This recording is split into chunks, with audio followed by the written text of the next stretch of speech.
Before the uprising, before the bloodshed, before the name Ulupong curled through the mountains like a whispered warning, the valley lay quiet beneath a blanket of humid air.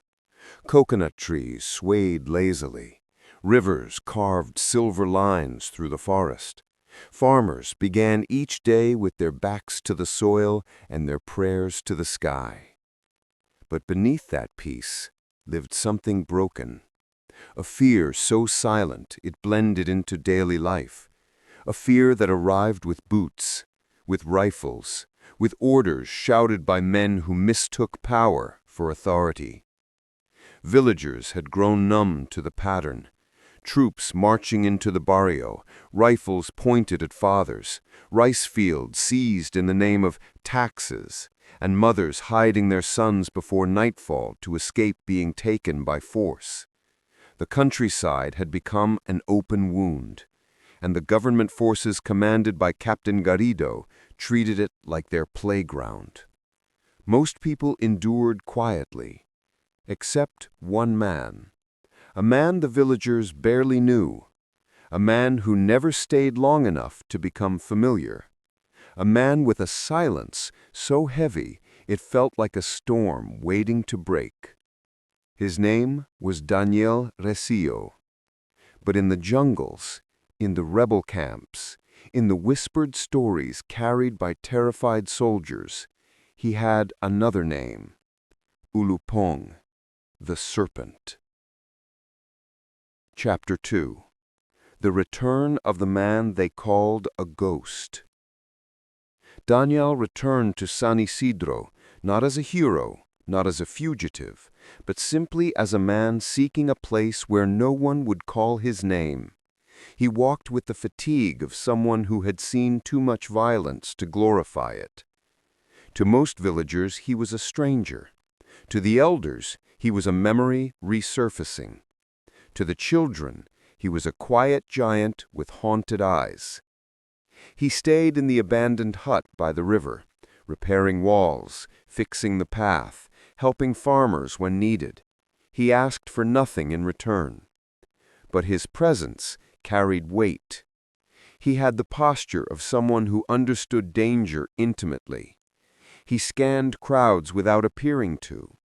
He walked as if every step was calculated, and he slept facing the door.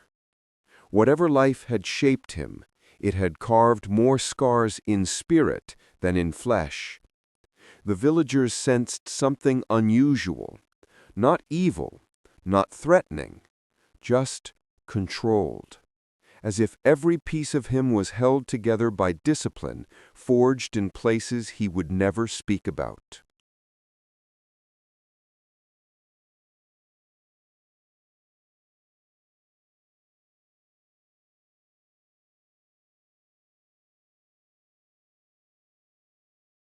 The forest awakens with a strange silence, as if nature itself senses that the final conflict is approaching.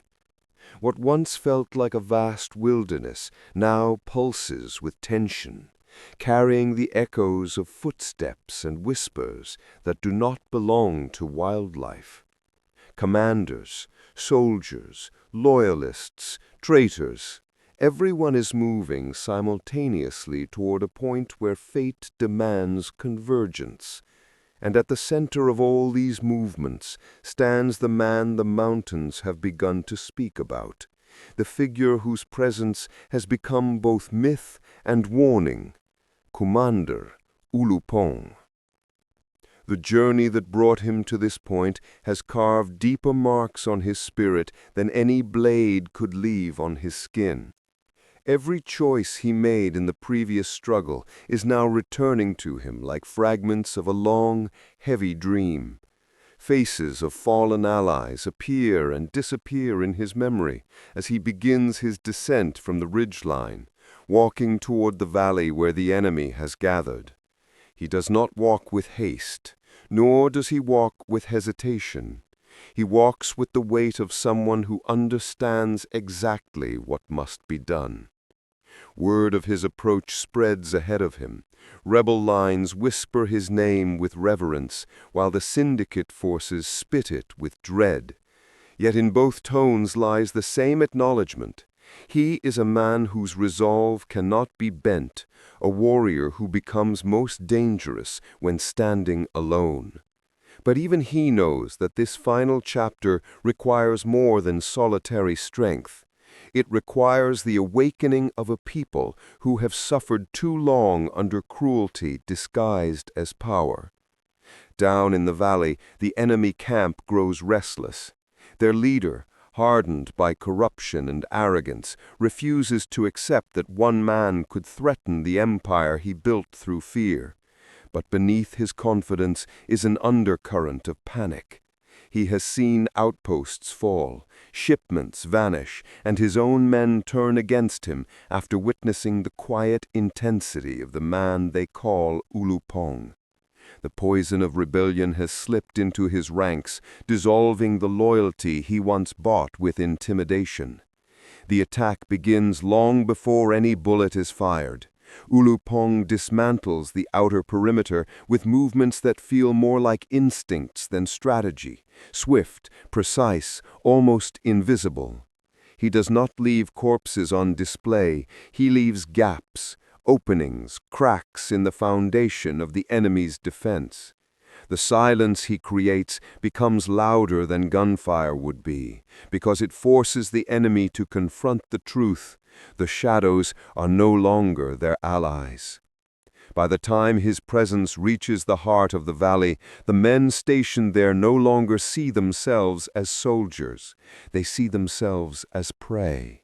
Some attempt to flee, others tighten their grip on their rifles, but none can stop the momentum that has already begun shaping their defeat. Ulupong moves with profound clarity, each action aligning with the purpose he has carried since the beginning: free the people, restore balance, end tyranny. As he infiltrates the syndicate's command post, the air thickens. The leader waits inside with a small cadre of his most trusted men. They believe they are prepared for him. They believe that numbers will overwhelm skill. But Ulupong does not fight from anger. He fights from discipline refined through pain and purpose. What unfolds inside that darkened structure is not a chaotic brawl, but a sequence of movements shaped by a lifetime of conflict, a silent storm that dismantles the enemy from within. Outside, the rebel forces, finally inspired enough to rise, begin their own assault. Villagers armed with makeshift weapons join trained fighters, proving that unity can become a weapon more powerful than bullets. The valley becomes a battleground not of armies, but of ideals: oppression versus liberation, greed versus justice, fear versus courage rebuilt from ashes. Ulupong reaches the enemy leader at last. The confrontation is not the explosive clash that legends often exaggerate. It is a slow, suffocating moment where two opposing forces stare into the consequences of their choices. The leader trembles behind the last remnants of his power, surrounded by shattered tools of control. He offers excuses, bribes, threats, none of which matter anymore. What stands before him is not merely Ulupong the warrior, but Ulupong the reckoning. The end comes not with brutality, but with inevitability. The collapse of the leader is symbolic, signaling to the whole region that the chains of fear have finally broken. Outside, the sounds of conflict fade into shouts of victory, not of celebration, but of relief. Families emerge from hiding, rebels fall to their knees in exhaustion, and villagers look upon the rising smoke with the bittersweet understanding that liberation always carries a cost. But even in this moment of triumph, Ulupong does not stand among cheers. He walks away from the center of the victory he earned, moving back toward the mountains that shaped him. His footsteps are heavy but unwavering. He knows his role in this chapter has ended, yet he understands that peace is never permanent. It is something that must be guarded, nurtured, and rebuilt again and again.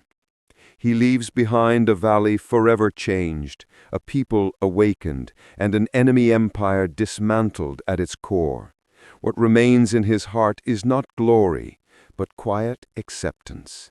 The serpent has struck, not from malice, but for necessity. And now, having fulfilled what destiny demanded, he becomes once more a shadow among the trees, a guardian whose name becomes a story retold by fathers to sons, by mothers to daughters, by rebels to generations who will grow up in a world he helped reshape. The legend of Kumander Ulupong does not end with the battle.